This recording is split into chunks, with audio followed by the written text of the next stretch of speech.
जी अस्सलाम वालेकुम। अस्सलाम। सॉरी, आपका नाम? हमजा मजीद। हमजा, बहुत बहुत मुबारक हो।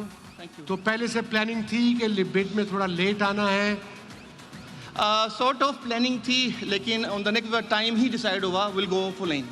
ओके जी, एक बजट था, लेकिन बजट से थोड़ा ऊपर गया, लेकिन अल्हम्दुलिल्लाह आज हमने जीत के निकलना था। जी, आपको बहुत बहुत मुबारक। Thank you, It's a sir. big Thank you. deal। अब सिद्रा आपसे Thank पूछे। आपने भी तहैया किया था कि खाली हाथ तो नहीं जाना है। Many congratulations to you Hamza. अब सबको बताइए, बिकॉज इस वक्त पाकिस्तान की पूरी दुनिया की एक्साइटमेंट उरूज पर है। Which city are you picking? Sialkot, get ready.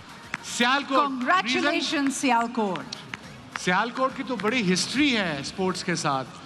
आप स्पोर्ट्स गुड्स तो है ही है, बट उसके साथ उनकी T20 की बड़ी हिस्ट्री है। जो शुएब मलिक ने टीम, उनकी वर्ल्ड रिकॉर्ड है जितने वो जीते हैं T20 फॉर्मेट क्रिकेट में। So it's a big deal. I wish you all the luck. Pick the right city. वहाँ भी क्रिकेट बहुत खेल लिया है, बड़ा टाइम गुजारा है, बड़े खूबसूरत लोग हैं वहाँ के भी। सियालकोटियों मुबारक हो गए। Thank you, thank you, thank you, या थैंक यू।